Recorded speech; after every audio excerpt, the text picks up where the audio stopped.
Ruas TV, rutin walaupun sedikit. Bismillahirrahmanirrahim. Assalamualaikum warahmatullahi wabarakatuh. Waalaikumsalam warahmatullahi wabarakatuh. Alhamdulillahi wa kafa wa sallallahu wa sallam wa mubarak ala nabiyina Mustafa wa ala alihi wa ashabihi al-mustakmilin syarafa amma ba'd.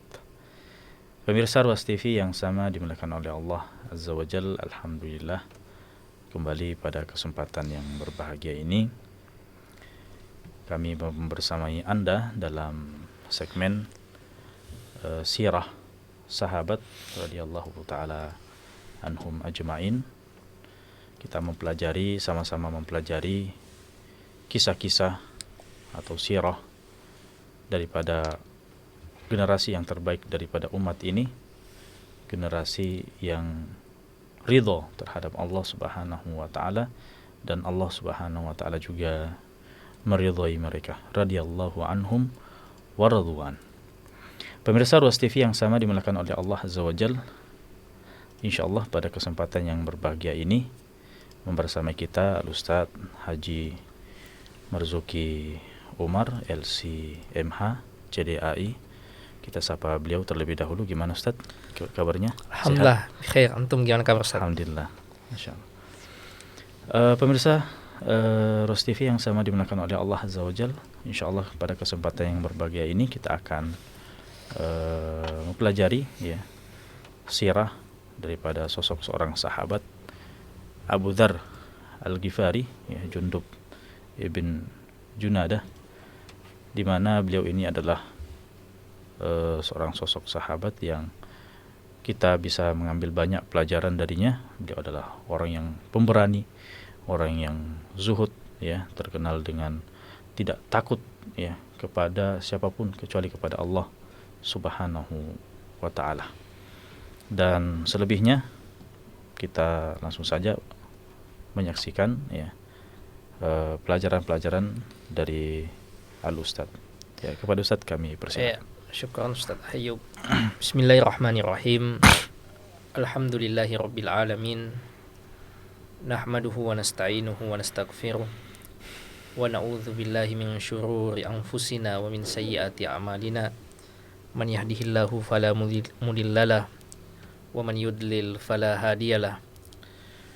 Asyhadu an la ilaha illallah wahdahu la syarikalah wa asyhadu anna Muhammadan abduhu wa rasuluhu al-mab'utsu rahmatan lil alamin. Allahumma iftah lana qulubana wa alhimna rusdana wahdina siratakal mustaqim.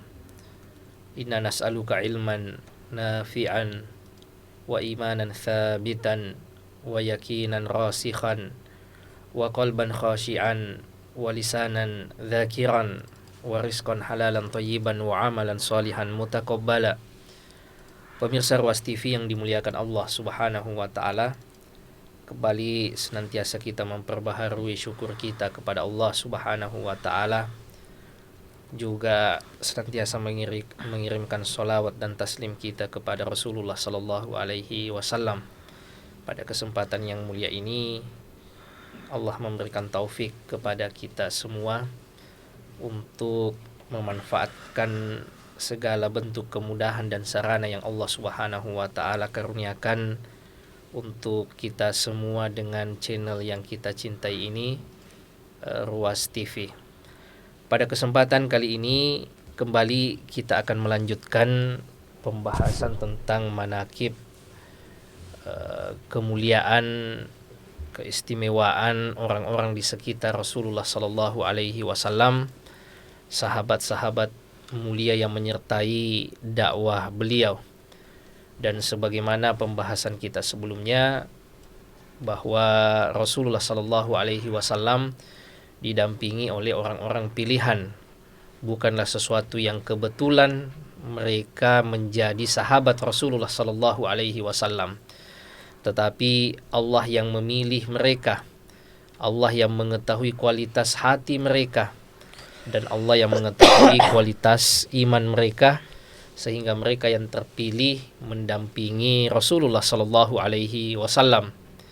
Pada kesempatan kali ini, satu sosok yang sangat istimewa dalam sejarah umat kita, sahabat Rasulullah Sallallahu Alaihi Wasallam yang bernama Abu Dzar Al-Ghifari, sahabat yang sebagaimana pengantar dari Ustadz Ayub tadi terkenal akan kezuhudannya, ya, terkenal akan kedekatannya dengan Rasulullah Sallallahu Alaihi Wasallam, dan diantara sahabat yang paling awal masuk Islam, meskipun ia bukan penduduk kota Mekkah, tempat di mana Rasulullah Sallallahu Alaihi Wasallam tinggal dan bermukim saat itu. Pembahasan tentang Abu Dzar Al-Ghifari yang paling pertama tentu saja yang sangat istimewa bagaimana Islamnya beliau. Ya, kalau sebagian besar sahabat itu masuk Islam karena dakwah, ada yang mengajak, beda dengan Abu Dzar Al-Ghifari. Abu Dzar Al-Ghifari justru masuk Islam berawal dari rasa penasaran, rasa ingin tahu beliau tentang Rasulullah Sallallahu Alaihi Wasallam dan ajaran yang beliau bawa. Dan ini yang dikatakan oleh Ibnu Abbas radhiyallahu taala anhuma, beliau menyebutkan lamma balagha Abu Dzarrin mab'atsun Nabi sallallahu alaihi wasallam qala li akhihi irkab ila hadzal wadi fa'lam li ilma hadzal rajul alladhi yaz'umu annahu nabi. Ya, saat berita diutusnya Rasulullah sallallahu alaihi wasallam atau diangkatnya Rasulullah sallallahu alaihi wasallam menjadi seorang nabi, menjadi seorang rasul, maka Abu Dzar langsung mengutus saudaranya dengan mengatakan berangkat ke wadi, Mekkah maksudnya, fa'lam li ilma hadzal rajul alladhi yaz'umu annahu nabi, datangkan kepada aku kabar tentang orang yang mengaku sebagai nabi itu. Ya'tihil khabaru minas sama, yang merasa bahwa mendapatkan wahyu dari langit. Wasma' min qaulihi tsumma atini, dengar baik-baik perkataannya dan sampaikan perkataan tersebut, apa yang diucapkan, apa yang diajarkan oleh orang tersebut kepadaku, kata Abu Dzar Al-Ghifari. Jadi ini yang melatar belakangi keislaman seorang Abu Dzar, rasa penasaran, rasa ingin tahu, tidak ada yang ngajak untuk masuk Islam, untuk ketemu dengan Rasul, justru berangkat dari keingintahuannya, rasa penasarannya. Bahkan ia sampai mengutus saudaranya untuk melihat, memantau apa yang terjadi di Mekkah, mendengar apa ajaran Rasulullah Sallallahu Alaihi Wasallam. Lalu kemudian hasil penelusuran dari saudaranya ini, Abu Dzar minta untuk dilaporkan kepadanya gimana orangnya, bagaimana ajarannya, untuk kemudian difikirkan dan ditinjau oleh Abu Dzar. Fantalakal akhu hatta qadimahu wa sami'a min qawlihi. Saudaranya pun taat pada perintah Abu Dzar. Ia berangkat menuju ke Mekkah dan ia mendengar ajaran-ajaran Rasulullah sallallahu alaihi wasallam. Tsumma raja'a ila Abi Dzarrin faqala lah. Setelah misinya selesai sebagaimana amanah dari Abu Dzar untuk mendengar, memperhatikan, maka ia pun kembali melaporkan kepada Abu Dzar. Apa kata saudaranya ini? Saudara dari Abu Dzar ini mengatakan, ra'aituhu ya'muru bimakarimil akhlaq.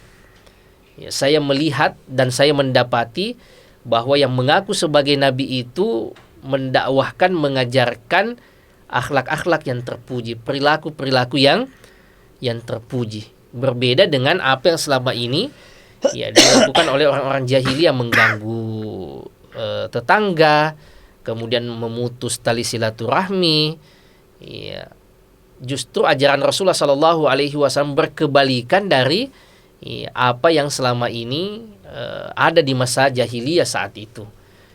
Kalau di masa jahiliyah biasanya orang ganggu tetangganya, justru ajaran Rasulullah Sallallahu Alaihi Wasallam untuk berlaku dan berbuat baik kepada tetangga.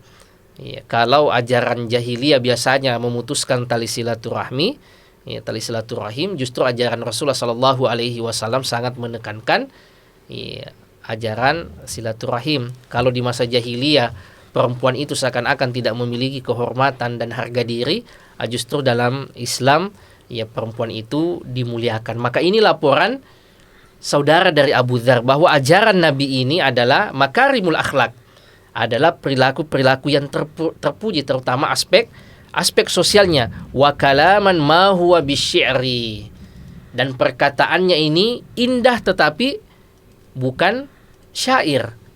Ya, karena saat itu di masa di mana Rasulullah Shallallahu Alaihi Wasallam berada, masa di mana orang sangat menyukai cita rasa bahasa. Makanya para penyair-penyair itu memiliki kedudukan sosial di tengah-tengah mereka. Ya, tapi uniknya Rasulullah Shallallahu Alaihi Wasallam mampu menyampaikan perkataan-perkataan indah, dan itu bukan syair. Karena mereka orang Arab, mereka tahu betul bagaimana kaidah-kaidah syair, bagaimana tarkib susunan syair itu. Sementara apa yang disampaikan oleh Rasulullah Shallallahu Alaihi Wasallam, ya terutama kalau beliau mengutip ayat, itu bukan perkataan manusia, itu bukan susunan perkataan manusia. Ini laporan dari saudara Abu Dzar. Ajarannya adalah perilaku mulia, dan perkataannya bukan perkataan seperti yang dikatakan oleh penyair-penyair Arab. Faqala Abu Dzarrin ma syafaitani mimma aradtu. Kata Abu Dzar, kalau bahasa kita, laporanmu belum lengkap. Iya, belum cukup bagiku. Maka beliau sendiri yang berangkat. Iya, semakin penasaran. Iya, ternyata potensi untuk orang ini mengklaim sepihak sebagai nabi, yaitu Rasulullah Sallallahu Alaihi Wasallam, itu semakin jauh. Ternyata laporan dari saudaranya ini bahwa Rasulullah itu menyampaikan akhlak dan perilaku yang terpuji, serta perkataannya indah, namun bukan seperti perkataan penyair. Ya, fatazawwada wa hamala syannata lahu fiha ma'un hatta qadima Makkah fa'atal masjid. Lalu ia pun berbekal, ia menuju ke kota Mekah, ya, dan langsung ke Masjidil Haram saat itu. Faltamasan Nabiyya sallallahu alaihi wasallam wala ya'rifu. Ya, beliau mencari-cari Rasulullah sallallahu alaihi wasallam di Masjidil Haram, tapi beliau Abu Dzar Al-Ghifari belum kunjung dapat juga. Ya, beliau juga belum kenal yang mana Nabi itu. Wa karihan an yas'al anhu, dan Abu Dzar ini orang cerdas, ia tidak mau bertanya pada orang-orang di Mekah. Ya, kenapa? Karena ia tahu betul bahwa ya, Rasulullah Shallallahu Alaihi Wasallam saat itu berada di tengah kondisi terintimidasi oleh orang-orang Quraisy. Maka dia tidak mau juga bertanya. Ini kecerdasannya Abu Dzar. Ia berusaha untuk mencari sendiri yang mana namanya Muhammad, yang mana orangnya, di mana tinggal, tapi tak kunjung dapat. Sementara ia juga menahan dirinya untuk bertanya pada orang sekitar di Masjidil Haram, karena ia tahu bahwa Rasulullah Shallallahu Alaihi Wasallam ini dimusuhi oleh kaumnya. Kemudian hatta adrakahu ba'dul lail, ya, setelah tiba malam hari, fara'ahu Aliyun fa'arafa annahu gharib, dilihat oleh Ali bin Abi Thalib radhiyallahu taala anhu, dan Ali tahu ini bukan orang Mekah. Ya, ia orang yang asing, ya, karena sesama penduduk Mekah tentu saling mengenal, apalagi mereka relatif adalah satu keluarga besar, sama-sama orang-orang Quraisy, satu nenek moyang, ya, satu kakek. Ya, Ali tahu betul bahwa ini bukan orang Mekah, ini orang asing. Falamma ra'ahu tabi'ahu. Ya, siapa? Ali pun kemudian mengikutinya.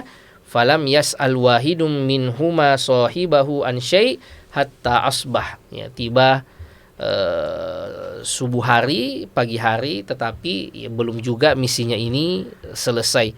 Tsumma ihtamala kirbatahu wa zadahu ilal masjid. Jadi Ali juga tadi karena kondisinya Abu Dzar ini orang asing, makanya diajak ke rumah Ali. Ya, karena di antara keutamaan orang Mekah saat itu adalah memuliakan tamu, menghargai orang asing, orang miskin, dan seterusnya. Ya, kalau tiba subuh hari, maka ia kembali ke masjid, dan Ali pun tidak berani bertanya-tanya sebenarnya apa yang diinginkan oleh Abu Dzar. Wa dhalla dzalikal yaum wa la yarahu an-nabiy sallallahu alaihi wasallam hatta amsa. Sampai sore hari kemudian ia pun belum ketemu dengan Rasulullah. Fa'ada ila madja'ihi famarra bihi Ali. Kembali lagi ke tempat ia bermalam, ya, ketemu lagi dengan Ali. Ya, dan seperti itu seterusnya. Fa'aqamahu fadhaba bihi ma'hu la yas'al wahidun minhuma sahibahu an syai' hatta idza kana yaumul tsalits. Nanti di hari yang ketiga, ya, fa'ada Aliyun mithla dzalik. Ali kemudian kembali menemuinya, fa'aqama ma'hu tsumma qala. Ya, lalu barulah Ali bertanya, ala tuhadditsuni malladzi aqdamak. Bukankah sudah tiba masanya engkau menyampaikan kepadaku sebenarnya untuk tujuan apa engkau datang ke sini? Karena Ali juga memperhatikan tamunya ini orang asing. Ya, kalau subuh hari, pagi hari sudah pergi, sore baru kembali, tapi sepertinya misinya belum dapat, belum selesai juga. Ya, maka Ali langsung bertanya saja kepada tamunya ini yang tak lain adalah Abu Dzar tadi. Sebenarnya sampaikan saja apa sebenarnya tujuanmu datang ke kota kami ini, ke kota Mekah. Qal in a'taitani ahdan wa mitsaqan la tursyidannani fa'alt. Ya, kalau engkau berjanji kepadaku, komitmen kepadaku untuk tidak menyampaikan kepada siapa-siapa, maka saya akan menyampaikan kepadamu apa maksudku itu. Fa'al fa akhbarahu, maka Ali pun komitmen berjanji tidak akan memberitahukan kepada siapa-siapa. Lalu Abu Dzar menceritakan, ya, apa sebenarnya tujuannya, ya, dan gayung bersambut. Abu Dzar mencari Rasulullah sallallahu alaihi wasallam, ketemunya dengan Ali bin Abi Thalib, ya, yang merupakan orang terdekat Rasulullah sallallahu alaihi wasallam. Ali adalah orang yang, ya, dibesarkan dan bersama dengan Rasulullah sallallahu alaihi wasallam sebagai bentuk balas budi Rasulullah sallallahu alaihi wasallam kepada Abu Thalib. Abu Thalib paman Rasulullah sallallahu alaihi wasallam bukanlah orang yang kaya raya. Ya, maka Rasulullah sallallahu alaihi wasallam sosok yang tahu berterima kasih, tahu berbalas budi, maka ia mengambil Ali bin Abi Thalib. Ya, lalu Ali mengatakan fa innahu haqqun wa huwa Rasulullah. Betul, ia betul merupakan utusan Allah Subhanahu wa taala. Lalu Ali pun mengatur strategi bagaimana Abu Dzar bisa ketemu dengan Rasulullah sallallahu alaihi wasallam. Fa idza asbahta, ya, fatba'ni, nanti kalau pagi hari ikutlah ke saya. Fa inni in ra'aitu syai'an akhafu 'alaika kumtu ka'anni uriqul ma. Nanti kalau ada hal-hal yang mencurigakan dari orang-orang Quraisy, nanti saya akan melakukan tindakan tertentu untuk mengalihkan kecurigaan mereka. Fa in madaitu fatba'ni hatta tadkhula madkhali. Ya, lalu kemudian kita, ya, sama-sama masuk, ya, ke jalan yang kita tuju nanti. Fa'al, maka mereka pun melakukan sesuai dengan rencana mereka. Fantalaka yakfuhu hatta dakhala 'ala nabi sallallahu alaihi wasallam wa dakhala ma'ahu. Ya, mereka pun masuk berdua, fasami'a min qaulihi, dan mendengarkan ajaran Rasulullah sallallahu alaihi wasallam langsung, wa aslama makanahu, dan ia pun masuk Islam di tempat itu juga. Ya, ini kisah masuk Islamnya Abu Dzar Al-Ghifari, ya, di depan Rasulullah sallallahu alaihi wasallam langsung, dengan perjuangan berangkat dari rasa penasaran dan keingintahuan. Ya, dan inilah sebenarnya motivasi orang utama untuk mendapatkan ilmu, rasa ingin tahu, ya, semangatnya untuk mencari ilmu, mencari kebenaran. Maka yang seperti inilah yang bisa menyampaikan orang kepada ilmu, dan tentu saja taufik dan hidayah dari Allah Subhanahu wa ta'ala. Dan ini yang terjadi pada Abu Dzar. Ya, ia tidak pernah mendengarkan langsung pada awalnya, ya, ajaran Rasulullah sallallahu alaihi wasallam, tapi berangkat dari rasa ingin tahu. Sampai ia mengutus saudaranya, belum puas, ia yang berangkat sendiri, bahkan tinggal beberapa hari di Mekah dan tidak ngomong kepada siapa-siapa apa misinya. Dan ia bersabar dengan itu sampai pada akhirnya Ali radhiyallahu taala anhu yang menunjuki jalan, dan dengan sebab itu jugalah ia kemudian masuk Islam di depan Rasulullah sallallahu alaihi wasallam. Bahkan Rasulullah sallallahu alaihi wasallam mewasiatkan kepada Abu Dzar, irji ila qaumik fa akhbirhum hatta ya'tiyaka amri. Kembali ke kaummu nanti dan tunggu, sampaikan tentang Islam sampai kemudian datang instruksi berikutnya. Ya, setelah Islamnya Abu Dzar, fa kharaja hatta atal masjid, ia kembali ke Masjidil Haram setelah Islamnya tadi mengucapkan syahadat. Fanada bi'a'la sautihi, justru ia dengan suara yang tinggi di Masjidil Haram bersyahadat, asyhadu alla ilaha illallah wa anna Muhammadan Rasulullah. Ya, justru dia memproklamirkan keislamannya di Masjidil Haram. Ya, padahal awalnya tadi ia tahu betul bahwa Rasulullah Shallallahu Alaihi Wasallam bersama dengan sahabatnya ini terintimidasi oleh orang-orang Quraisy, tapi karena merasa terharu dengan keislamannya, maka ia justru mengumumkan, memproklamirkan keislamannya di Masjidil Haram dengan suara yang tinggi. Ya, karena saat itu kondisi sahabat betul-betul memprihatinkan kalau mereka adalah orang-orang yang lemah, sahabat-sahabat yang tidak mendapatkan tempat sosial di tengah pergaulan publik di kota Mekah saat itu, maka mereka cenderung ditindas. Bahkan kita pernah bahas pada pertemuan sebelumnya, ada sahabat yang sampai dibunuh oleh orang-orang Quraisy. Kalau sahabat itu merupakan orang yang terpandang, memiliki kedudukan sosial, maka kadang jalan rezeki mereka dihambat, diboikot dan seterusnya. Namun karena terharu semangatnya, Abu Dzar justru mengumumkan keislamannya di Masjidil Haram. Tsumma qamal qaumu fadarabuh.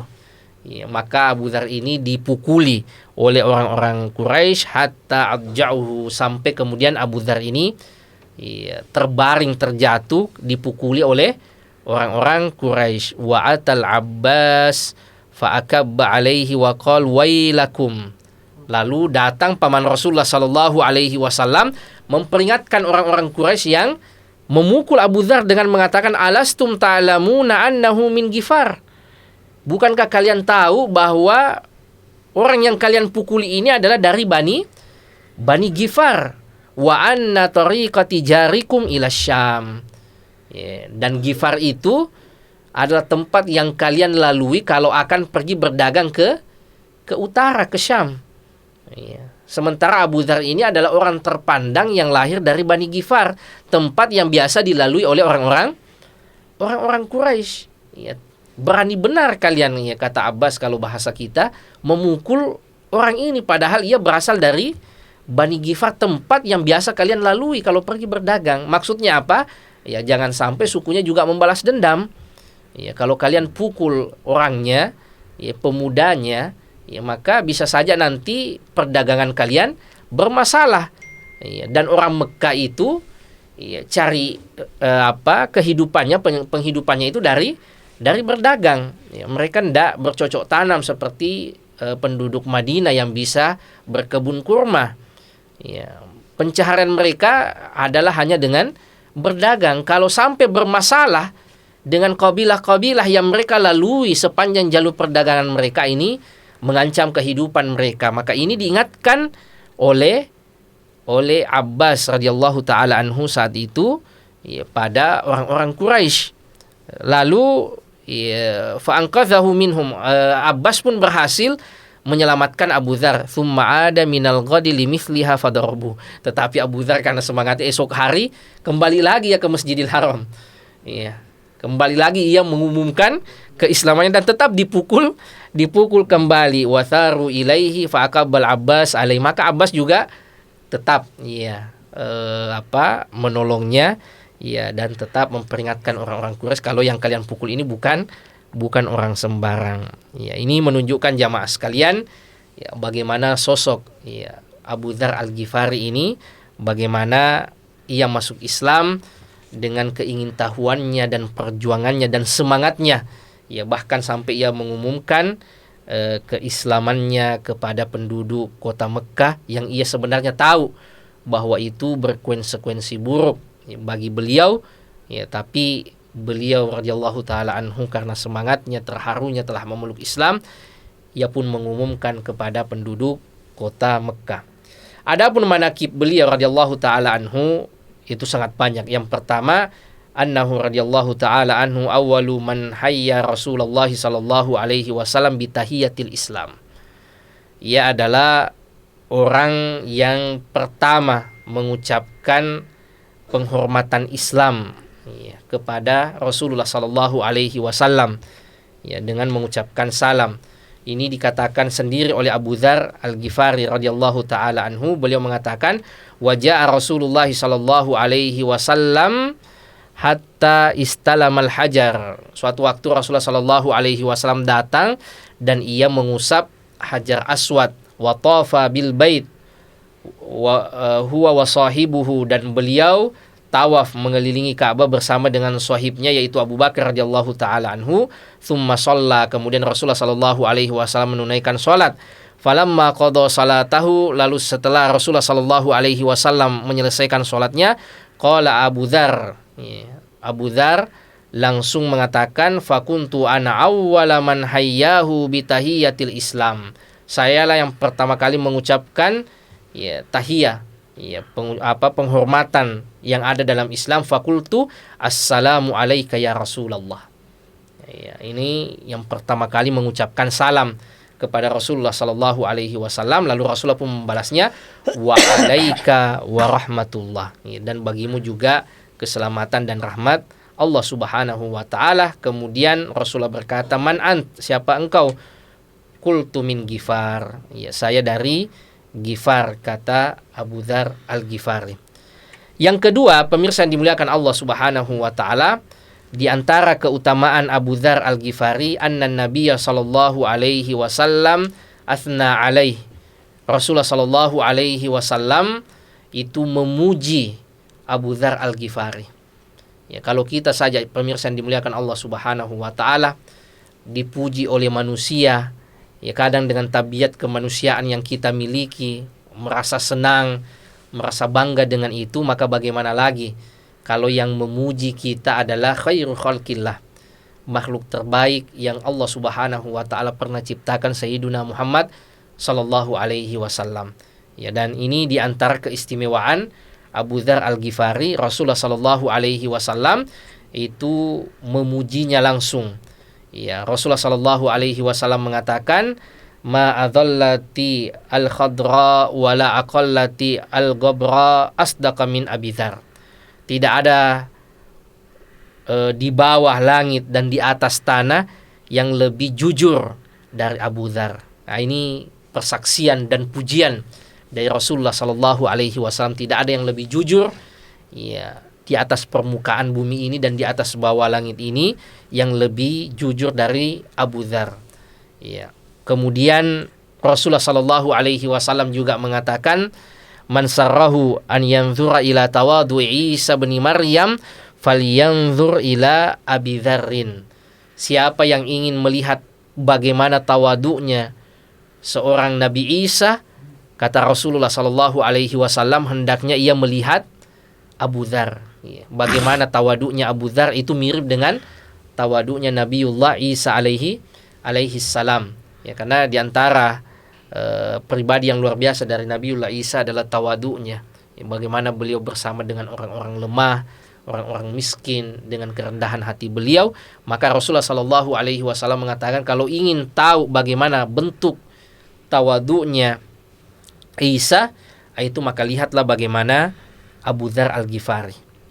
Akhlaknya, kerendahan hatinya seperti Nabi Isa alaihi salam. Kalau yang mirip mukanya dengan Nabi Isa, kata Rasulullah sallallahu alaihi wasallam, itu sahabat yang lain, namanya Urwah bin Mas'ud Ats-Tsaqafi, yang mirip dengan siapa? Nabi Ibrahim, kata Rasulullah sallallahu alaihi wasallam, adalah sahabatmu ini, adalah beliau sendiri, Rasulullah sallallahu alaihi wasallam. Ini diantara pujian Rasulullah bahwa Abu Dzar itu orang paling jujur. Yang kedua adalah Abu Dzar itu orang yang sangat tawadu, bahkan hampir sama dengan tawadunya Nabiullah Isa alaihi salam. Yang ketiga, pemirsa yang dimuliakan Allah subhanahu wa ta'ala, wa min manaqibihi annahu kana minas sabiqina al-awwalin ilal Islam. Di antara keistimewaan beliau bahwa beliau di antara orang yang awal-awal masuk Islam. Ya, dan beliau tentu saja masuk dalam ayat di surah At-Taubah ayat yang ke-100, ya, was-sabiqunal awwalun minal muhajirin wal ansar walladzina tabauhum bi ihsan radhiyallahu anhum wa radu'an.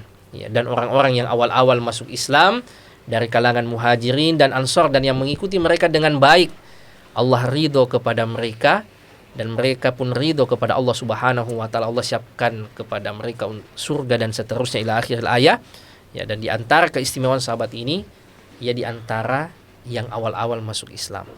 Ya, selain daripada itu, yang menambah keistimewaannya, ia awal-awal masuk Islam padahal ia bukan penduduk kota Mekah. Ia berjuang, ya, sampai bersafar ke Mekah untuk cari tahu sendiri, bahkan sebelumnya mengutus saudaranya. Nah, ini yang menambah keistimewaan seorang sahabat Abu Dzar. Kalau yang lain, as-sabiqunal awwalun yang lain, ya, itu rata-rata memang penduduk Mekah. Ada yang keluarga Rasulullah seperti Khadijah dan Ali, Zaid bin Harithah yang merupakan anak angkat Rasulullah. Ada yang memang merupakan sahabat Rasulullah Shallallahu Alaihi Wasallam sejak kecil seperti Abu Bakar. Ada yang merupakan hasil dakwanya Abu Bakar, Utsman, Zubair, Tolha dan yang lainnya. Nah, ini memang di circle Rasulullah, orang yang memang tinggal dan interaksi dengan Rasulullah Shallallahu Alaihi Wasallam. Beda dengan Abu Dzar Al-Ghifari radhiyallahu taala anhu, ia adalah orang yang tidak tinggal di Mekah, tetapi beliau radhiyallahu taala anhu justru di antara orang-orang yang awal masuk Islam. Ya, beliau bahkan mengatakan kuntu rubu al-Islam aslama qabli thalathatun wa ana rabi. Saya bahkan orang yang keempat masuk Islam. Ya, ataitu Nabiya sallallahu alaihi wasallam faqultu lahu assalamu alayka ya Rasulullah. Ya, saya mengucapkan salam kepada beliau, asyhadu alla ilaha illallah wa asyhadu anna Muhammadan abduhu wa rasuluh. Fara'aitu al-istibsyar fi wajhi Rasulillah. Saya melihat muka Rasulullah sallallahu alaihi wasallam itu gembira, iya, berseri-seri dengan apa yang saya lakukan itu. Faqala man anta? Lalu Rasulullah sallallahu alaihi wasallam bertanya, siapa engkau ini? Fakultu inni Jundub, iya, rajulun min Bani Ghifar. Iya, nama saya ini Jundub. Ini nama aslinya Ustaz ya, Abu Dzar Al-Ghifari. Jundub bin Junada ya. Iya, rajulun min Bani Ghifar, dari Bani Ghifar. Yang keempat, pemirsa yang dimuliakan Allah Subhanahu wa taala, di antara keutamaan dari Abu Dzar Al-Ghifari wa min manaqibihi radhiyallahu taala anhu, anna Nabiyya sallallahu alaihi wasallam kana yuhibbuhu walidzalika kana yusihi bi a'malil khair wal bir. Ya, di antara keutamaan Abu Dzar, Rasulullah sallallahu alaihi wasallam sangat mencintainya, dan itu dibuktikan dengan begitu banyak wasiat kebaikan Rasulullah sallallahu alaihi wasallam kepada Abu Dzar. Ya, ada wasiat-wasiat khusus dari Rasulullah kepada Abu Dzar, dan ini pun dinukilkan Abu Dzar kepada kita semua, yang dengannya ya bisa kita amalkan sampai hari ini. Di antaranya yang pertama, jamaah sekalian, wasiat Rasulullah sallallahu alaihi wasallam, ya Aba Dzarrin inni araka dhaifan. Wahai Abu Dzar, saya melihatmu lemah. Wa inni uhibbu laka ma uhibbu li nafsi. Dan saya mencintai untukmu apa yang saya cintai untuk diriku sendiri. La ta'ammaranna ala itsnain. Jangan engkau menjadi pemimpin dari dua orang. Ya, maksudnya jangan jadi pemimpin. Wala tawallayanna mala yatimin. Ya, dan jangan engkau mengurusi harta anak yatim. Ya, itu akan jadi pertanggungjawaban yang berat menjadi seorang pemimpin dan mengurusi harta sosial. Ya, di saat orang sekarang rebutan untuk dua hal ini, ya, apa itu menjadi pemimpin dan mengurus dana sosial, dana umat, terutama dana anak yatim. Rasulullah bahkan sudah mengingatkan kepada Abu Dzar, wahai Abu Dzar, ya, saya mencintai untuk dirimu sebagaimana apa yang saya cintai untuk diriku. Ya, jangan sekali-kali engkau menjadi pemimpin dan jangan engkau menjadi pengurus harta anak yatim. Ya, karena potensi orang itu berbeda-beda. Ada orang yang memiliki kemampuan manajerial, memimpin, mengatur. Ada orang yang memang tidak memiliki kepemimpinan. Ya, dia punya sifat kezuhudan, ya, karakter kesolehan yang sisi yang lainnya. Maka Rasulullah Shallallahu Alaihi Wasallam di antara wasiat khususnya kepada Abu Dzar, itu jangan jadi pemimpin dan jangan mengurusi harta sosial, terutama harta anak yatim. Ya. Lalu Abu Dzar juga pernah bertanya kepada Rasulullah Shallallahu Alaihi Wasallam, "Qultu ya Rasulullah, ala tasta'miluni, wahai Rasulullah, kenapa engkau tidak memberikanku jabatan pekerjaan sebagaimana sahabat yang lain?" Itu digunakan oleh Rasulullah Shallallahu Alaihi Wasallam, diberikan amanah ini dan itu, diberikan jabatan ini dan itu, diberikan urusan ini dan itu. Lalu Rasulullah Shallallahu Alaihi Wasallam mengatakan kepada Abu Dzar, "Ya Aba Dzarrin, innaka dha'ifun wa innaha amanah." Wahai Abu Dzar, engkau lemah, sementara jabatan itu adalah amanah. Wa innaha yaumal qiyamati khisyun wa nadamah. Dan ia pada hari kiamat nanti, pada hari akhirat nanti adalah penyesalan. Illa man akhadhaha bihaqqiha, kecuali yang mengambilnya dan menunaikan sesuai dengan haknya. Wa addalladzi alaihi fiha, dan menjalankan amanat tersebut sebagaimana seharusnya. Ya, jadi wasiat Rasulullah Shallallahu Alaihi Wasallam kepada Abu Dzar, dan ini tentu saja menunjukkan kecintaan Rasulullah Shallallahu Alaihi Wasallam kepada Abu Dzar. Ia tidak ingin sampai Abu Dzar ini terjatuh pada jalan-jalan yang justru akan mencelakainya, terutama untuk perkara akhiratnya nanti. Kalau orang itu tidak cinta dengan seseorang, terserah saja, ia tidak perlu untuk memberikan peringatan, memberikan pesan, nasihat. Sebagaimana kata orang bahwa teman terbaik, orang yang betul-betul mencintai kita, orang yang tidak selalu bertepuk tangan atau memuji-muji kita apapun yang kita lakukan, tetapi orang yang betul-betul mencintai kita, orang yang menginginkan kebaikan pada diri kita, orang yang tatkala tahu bahwa kita berpotensi untuk jatuh, maka ia ambil tangan kita, ia selamatkan kita. Ini jalan yang lebih tepat. Hati-hati di jalan ini. Dan itu yang dilakukan oleh Rasulullah Sallallahu Alaihi Wasallam kepada Abu Dzar. Dan ini juga menunjukkan kecintaan dan kedekatan Rasulullah Sallallahu Alaihi Wasallam kepada Abu Dzar radhiyallahu taala anhu. Dan betul apa kata Rasulullah Sallallahu Alaihi Wasallam, urusan jabatan ini adalah urusan yang sangat berat sekali pertanggungjawabannya. Sampai Umar radhiyallahu taala anhu, di masa kepemimpinan beliau, amanah betul-betul tertunaikan dengan baik, sampai bahkan menaklukkan dua negara adidaya di masanya, yaitu Romawi dan Persia. Tetapi beliau masih khawatir dengan dirinya, jangan-jangan belum menunaikan amanah, sampai beliau saat menjelang wafatnya minta didekatkan pipinya itu ke tanah, dan mengatakan celakalah Umar, celakalah Umar. Bahkan beliau mengatakan, "Law matat syatun ala syatil ifrat dha'i'a la dzanantu anna Allah taala sa'ili anha yaumal qiyamah." Kalau sampai ada kambing yang meninggal di Efrat di Irak, maka saya khawatir jangan-jangan juga Allah nanti akan meminta pertanggungjawaban gara-gara mungkin kepemimpinan saya yang bermasalah, mungkin gara-gara jalanan rusak, atau dan seterusnya. Maka ini menjadi pelajaran bagi kita, pemirsa yang dimuliakan Allah Subhanahu wa taala, apalagi mendekati tahun-tahun politik seperti saat sekarang ini, di saat orang hampir menghalalkan segala cara untuk mendapatkan jabatan, sampai menyebarkan hoax, sampai membuat berita-berita yang tidak benar, black campaign dan yang lainnya. Padahal ini bisa jadi penyesalan terbesar kita nanti pada hari akhirat. Kenapa dahulu ya Allah saya jadi pejabat? Kenapa dahulu saya sampai berjuang mendapatkan hal itu, sehingga saya harus mempertanggungjawabkan semua ini? Illa bihaqqiha, kecuali memang yang mereka mampu menjalankannya dengan baik. Ini justru bisa menjadi ladang pahala. Karena pemimpin ini kalau ia baik, keputusannya baik, kemanfaatannya juga bisa tersebar luas. Berapa banyak orang mendapatkan kebaikan dari pemimpin yang baik, hanya dengan satu tanda tangannya bisa memberikan kebaikan yang begitu banyak, bahkan mungkin dirasakan oleh jutaan masyarakatnya.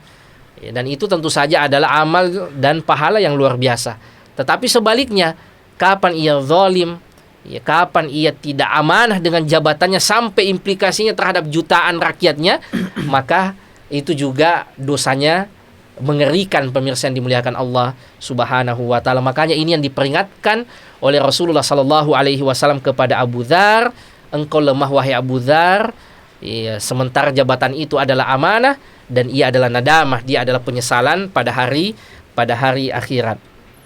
Kemudian Rasulullah sallallahu alaihi wasallam juga pernah berpesan kepada Abu Dzar, la tahkiranna minal ma'rufi syai'an walau an talqa akhaka biwajhin talqin. Wahai Abu Dzar, jangan engkau tahkiranna. Kira-kira diterjemahkan apa itu Ustaz tahkiranna? Menyepelekan. Menyepelekan, menganggap enteng perbuatan ma'ruf sedikit apapun itu, meskipun dengan menemui saudara kita dengan wajah yang berseri-seri. Kemudian Rasulullah sallallahu alaihi wasallam juga pernah berpesan kepada Abu Dzar, ya Abu Dzar, idza tabakhta maraqatan fa'akthir ma'aha wa ta'ahad bijiranak.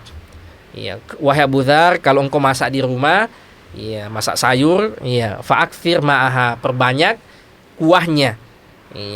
Wa ta'ahad jiranak, dan berbagilah dengan tetanggamu. Ini semua ajaran-ajaran sosial dari Rasulullah sallallahu alaihi wasallam kepada Abu Dzar. Rasulullah sallallahu alaihi wasallam juga pernah mewasiatkan wasiat khusus kepada Abu Dzar, wasiat yang luar biasa, sebagaimana yang diriwayatkan oleh Imam Ahmad dan Imam At-Tabrani serta Ibnu Hibban.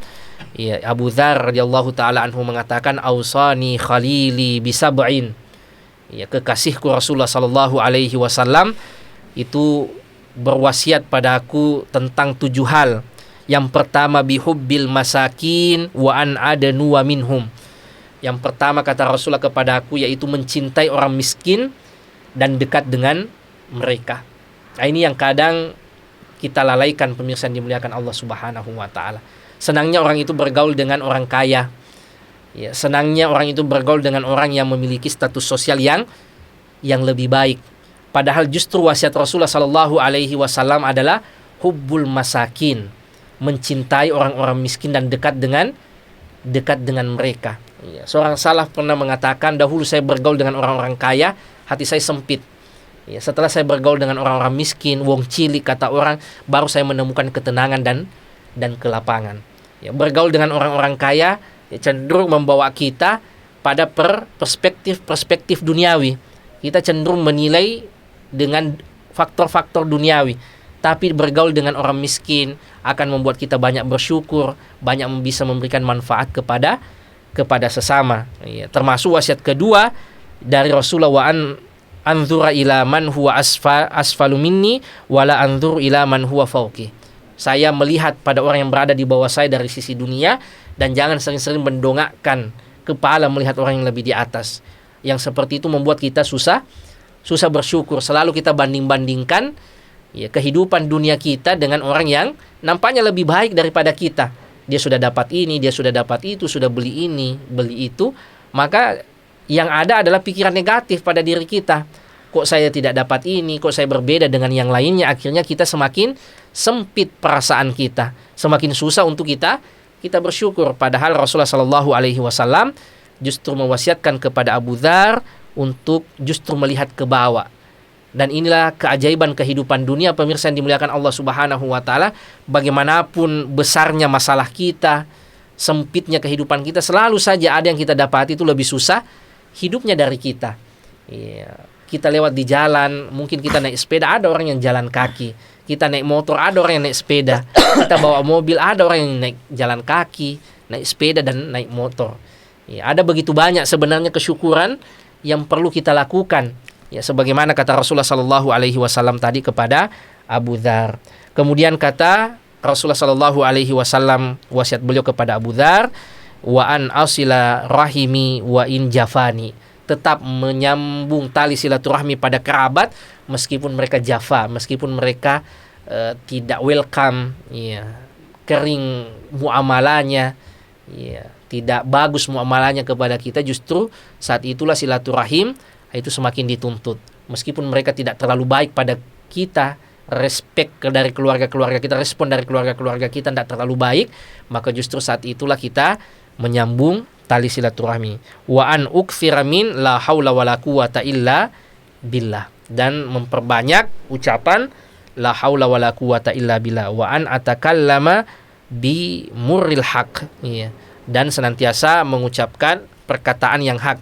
Wala ta'khudhani fillahi laumata laim, ya, dan tidak khawatir dengan ucapan orang-orang yang suka mencelah, ya, selama adalah sesuatu itu di jalan Allah Subhanahu wa taala. Wa alla as'alan nasa syai'an, dan jangan sekali-kali meminta-minta kepada manusia. Nah, ini wasiat dari Rasulullah sallallahu alaihi wasallam kepada Abu Dzar, ya, dan ini juga dikatakan oleh Rasulullah sallallahu alaihi wasallam, wa izzul mu'min istighna'uhu 'anin nas, dan kehormatan orang beriman itu tatkala ia menahan dirinya meminta-minta kepada sesama manusia. Kita sesama manusia adalah makhluk yang lemah, pemirsa yang dimuliakan Allah Subhanahu wa taala. Sama-sama makhluk.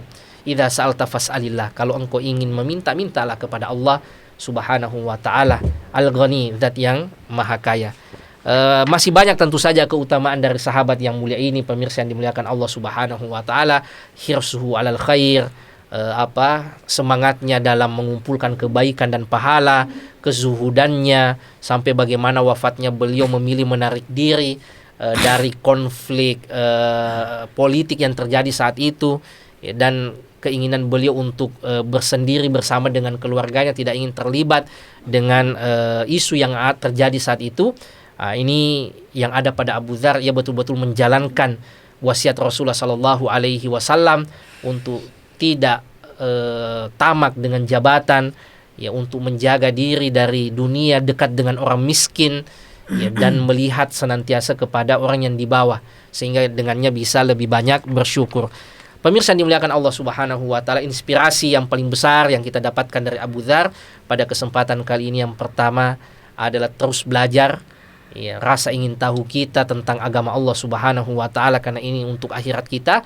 Maka inilah yang kita contoh dari Abu Dzar. Kita datangi majelis-majelis ilmu itu sebagaimana Abu Dzar jauh-jauh datang ke Mekah. Tidak ada yang ajak, tidak ada yang undang, tapi ia yang mencari ilmu itu, mencari kebenaran itu. Apalagi di masa keterbukaan informasi, sarana yang kita miliki saat sekarang ini, media-media sosial, ya, media-media pertukaran informasi yang begitu mudah saat ini, yang tidak didapati oleh orang-orang sebelum kita. Yang kedua adalah ketawaduan dan kezuhudan dari Abu Dzar. Bagaimana kita mengkhawatirkan urusan akhirat kita. Jangan sampai yang kita pikir hanyalah kebaikan kita di dunia ini, mendapatkan jabatan, mendapatkan dunia, padahal itu adalah nadama, penyesalan kita nanti di hari pembalasan Allah Subhanahu wa taala.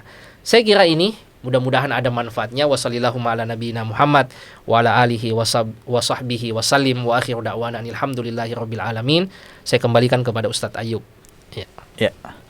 Syukran wa jazakumullahu khairan Ustadz atas pemaparannya dan faedah-faedah yang disebutkan, Masya Allah.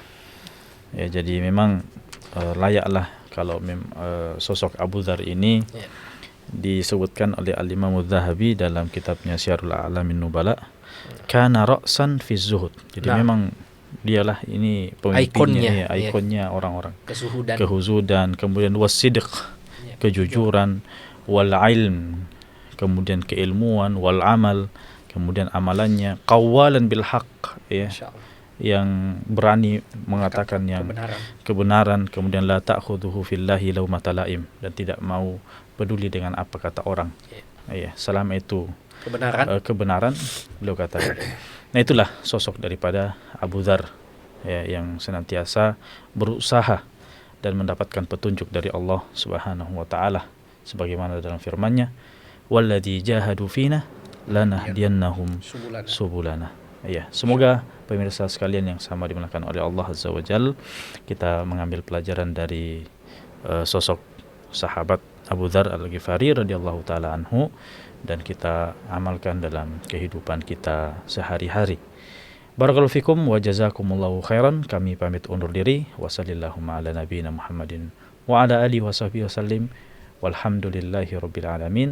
Wassalamualaikum warahmatullahi wabarakatuh. Waalaikumsalam warahmatullahi wabarakatuh.